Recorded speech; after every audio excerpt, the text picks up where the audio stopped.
welcome to another exciting Poke Lounge Creator Spotlight. Let's welcome GPA. Hello, how's it going? Hey, how's it going? Hey, What's up, Hey man? guys. Nothing much, just I'm here to do an interview with you guys, lovely people. Thank you for joining. No problem, yeah. all right. So, could you tell us a little bit about yourself? Yeah, so I am Poke.Gpa. There I do Pokemon content on TikTok, originally on Instagram, and had a Twitch and a Discord server at some point, but those kind of fell off. But mainly I do stuff on TikTok right now.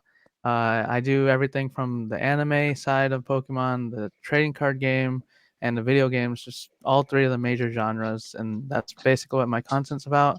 And yeah, that's who I am, I guess. That's what I'm known for.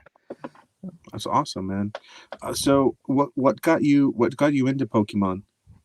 Well, what got me into Pokemon is like just the whole idea of being a Pokemon trainer and you have your own team of Pokemon and you can like do whatever you want in the world or in the games. Like you can battle, you can trade, you can like level up, you can make some food for them, like all these different things. It just makes it so much like freedom, especially with the new game Legends Arceus. Like there's so much freedom that you can do in that game, which is why I like to play it a lot.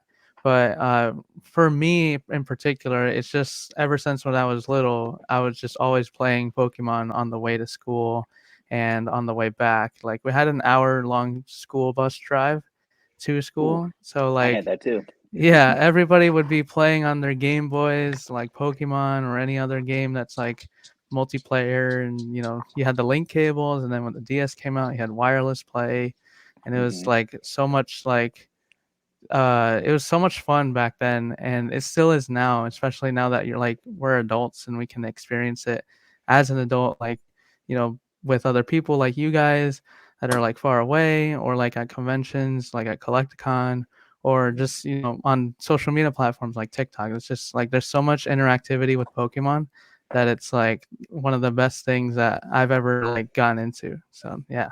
All right, so here's everybody's favorite question. What is your favorite Pokemon?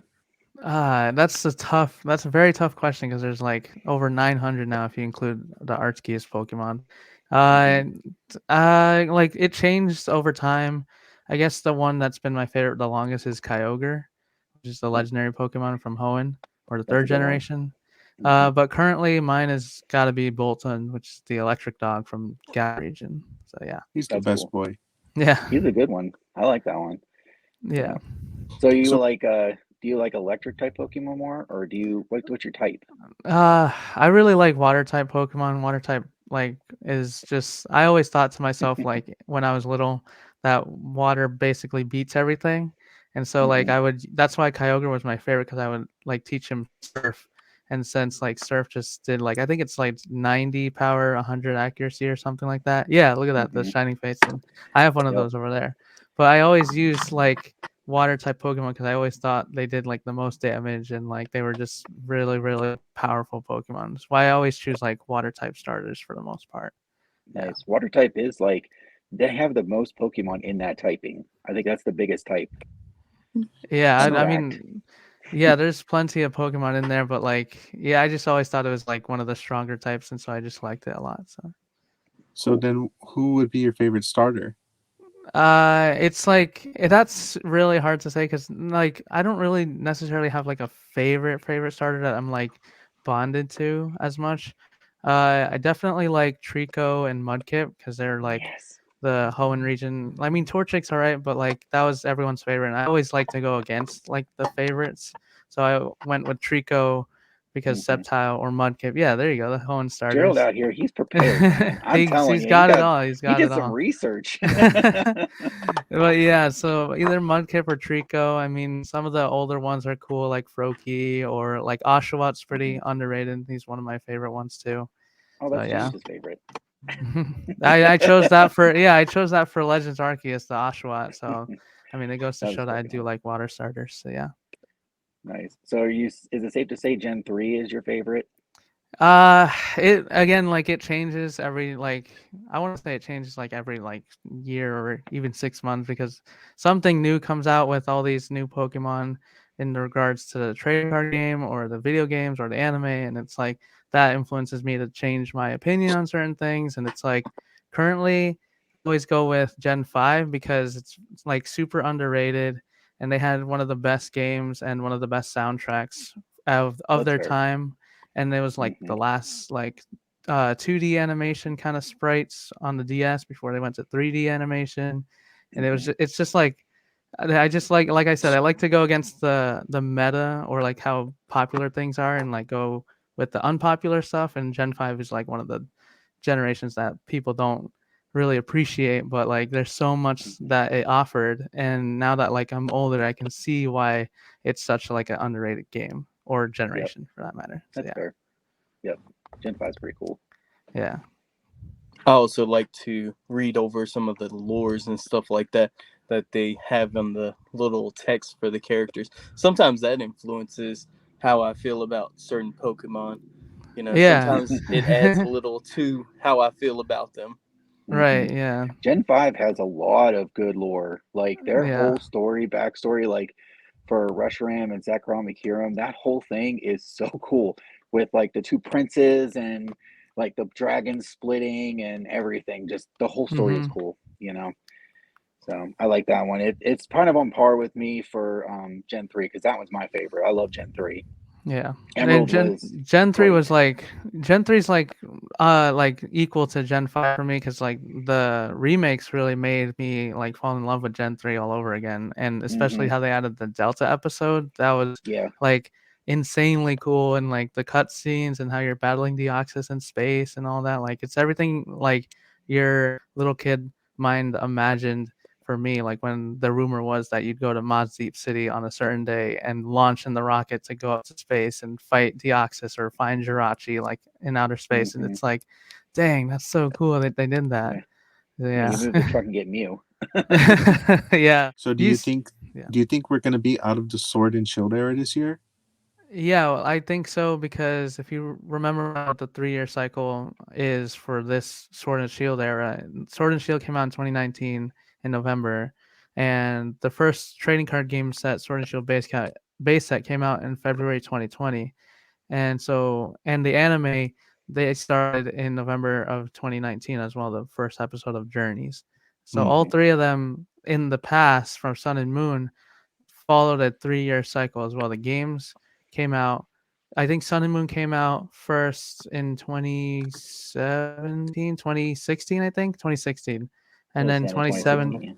Yeah. 2017 came out Ultra Sun, Ultra Moon, and then the TCG also followed 3 years as well, with Cosmic Eclipse being the last set in November of 2019, and then the anime as well ended in October of 2019. So everything so far has been following a cycle of 3 years, and we're upcoming this year. We're already in our third year of main sets for Sword and Shield. So they have Brilliant Stars, Astral Radiance, and then the next two sets after. And then for the games, they already came out with Sword and Shield 2019. Or DLC year was 2020, and then 2021 was Brilliant Diamond, Shining Pearl, and so then this year would be like a new Generation 9 sort of game, like a new main game, even though Legends Arceus is like a main game in its own way. So there, yeah, yeah, You're we're actually going to definitely be at due for it. Collectacon during all this time, huh? Yeah, like the on Sunday, I think it's the 27th, it's Pokemon Day, so Collectacon is gonna be happening, and I hope Oh, like you're gonna be there. It's gonna be yeah, crazy. everyone's gonna be there, and it's like very exciting because I don't think I've never been like in a huge gathering setting for Pokemon Day, and especially at that kind of event, it's like gonna be super exciting. Which Collecticon are you going to this one? This One. one is the Orlando, Oh, Florida. okay. So it's the first one of 2022. I think they have like 6 different ones throughout the year this year. You going to all of them? As much as I want to, I definitely can't go to all of them, but I'll try as hard as I can. I'm definitely planning. Well, I'm already going to this one, and I want to go to the Dallas one because most of you guys, I think all of you guys, right? Yep. And then Well, I don't like know about Gerald.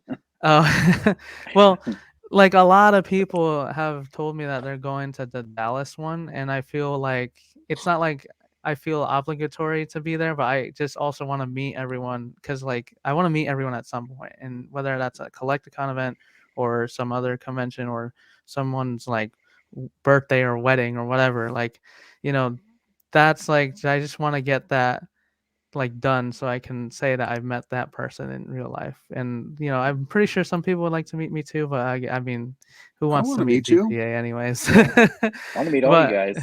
right. So Orlando, Dallas, and then I'm gonna go to the Long Beach one for sure, and then I think Kansas City is the last one I think I'm gonna go to, which is in September. So yeah. That's actually not far from me. That's a couple hours away. So, Yeah, that's right in the middle of like the whole Midwest, I guess, if that's that hmm region. And it's yeah. like very accessible to a lot of people because it's in that part of the United States. Hmm. So, what are some of your expectations going into Collecticon?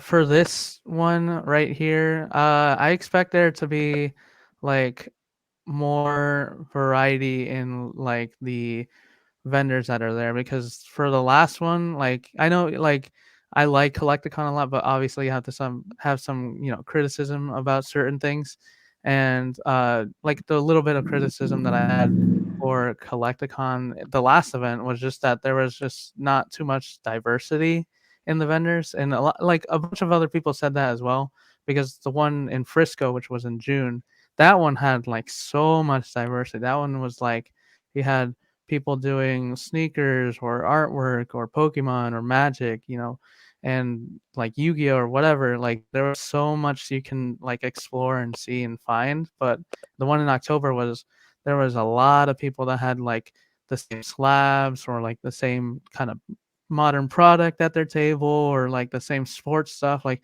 it was just all very similar, and there wasn't as much diversity in like the vendors that were there. So I'm pretty sure this one they like have more diversity. One because it's a larger convention, and like area kind of thing, and just they kind of like took like all the people's like what they were saying, and they want to make it better. So I'm pretty sure they would have done that. We'll see. So, I actually have a question about Collecticon again.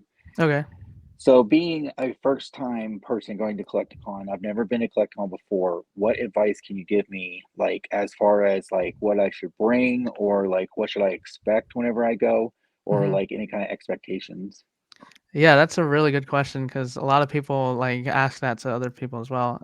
So I would say like don't be like afraid to bring like the like V cards or anything. Like where's the camera? Right there. Don't be afraid to bring these because these have value. I'm telling you right now, I traded in 100 of those V's or GX regular ultra rare cards to get the Gold Star Celebi that I have like for trade Oh, value, like just a straight up trade. And like these vendors, like they'll do whatever it takes to get the best value of anything. And so like I tell people bring those V's or GXs, like just a lot of like the bulk kind of stuff that you have in a binder or like in a box. If you have a bunch of slabs as well that you want to get rid of or like trade value with, then you can do that as well. A bunch of people will take a look at them. None of the vendors are going to be like, no, I don't want to look at some CGC slabs. They're willing to look at these things because they know they can either make money off of it or they can find some sentimental value because it's their favorite Pokemon or something. hmm I definitely would say like go with friends that you like have made in the community. It's way better like to explore and do things with friends that you have that are going to be there than like to try and I wouldn't say it's not bad to go alone, but like I've been going there with friends all the time and it's been a blast. And like I would say like if you're going for one day, then yeah, sure, you can hang out and do other things like that. But if you're going for like the whole weekend, the whole experience, I would definitely say like, plan to meet up with some people and hang out, open a couple packs or vintage packs if you're into that or something like that. So I definitely like would say go there with the intention to meet up with people and have a good time that way. So, what's one thing that you're looking forward to most about Collecticon?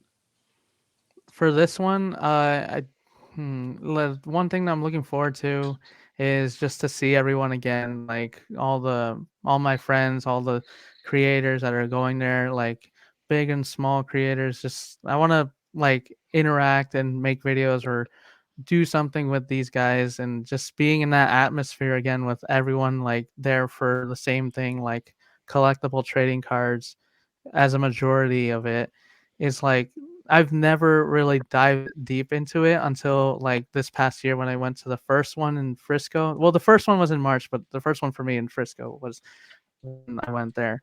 And it was just like I've never been such like in an environment where like I feel like I belong, and it's like the people are very accepting and all that stuff, and it's like I wish they could be like every weekend that that would happen, but it's only at certain times when we get to see everyone at one place, and you want to make sure you build memories off of that short amount of time you have, because no one ever has forever to do anything. So Mhm. that like little time frame of Collectacon is like such a valuable thing for me, because I'm so far away from everyone. I'm in New England and Connecticut of all places, and everyone's all out west in LA, Texas, Florida, wherever they are, they're just all out there. And it's like for me to fly out there and see everyone, it's like such a wild experience, and I love it. Here's the question that we've started asking all of their creator spotlights, and it's a very one that's near and dear to each one of our hearts. What is your absolute favorite of the EV evolutions? The You will be absolute judged by favorite, Gerald. my absolute favorite evolution's got to be Sylveon. Mainly because Serena in Pokemon anime had it, and she is a very good character, even though some people would say otherwise. But I just love how it's like that kind of Pokemon where it's fairy type. It can beat Dragon Pokemon, which are very powerful, and it's one of it's the newest one so far, even though they should add new ones later on down the line. But I just like it mainly because Serena had it as a Pokemon, and she's very iconic in the Pokemon anime from when that was airing. So yeah. So GPA, it was amazing hanging out with you. Where can everybody find you? Well, people can find me firstly on Instagram, because that's where I started. Instagram at Poke.Gpa, and on TikTok is my main platform, is Poke.Gpa again. And so those are the two platforms that you can find me.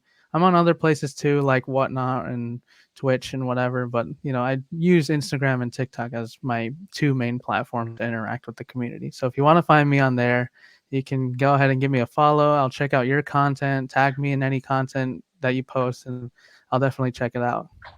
Awesome. Anything you want to say? Any last words? Uh, for the love of Pokemon, keep doing what you guys do. All right. Thank you so much, GPA. Thank you, everybody. Yeah, I think that was it, right? Yeah, have a good Peace. one. Bye. Bye.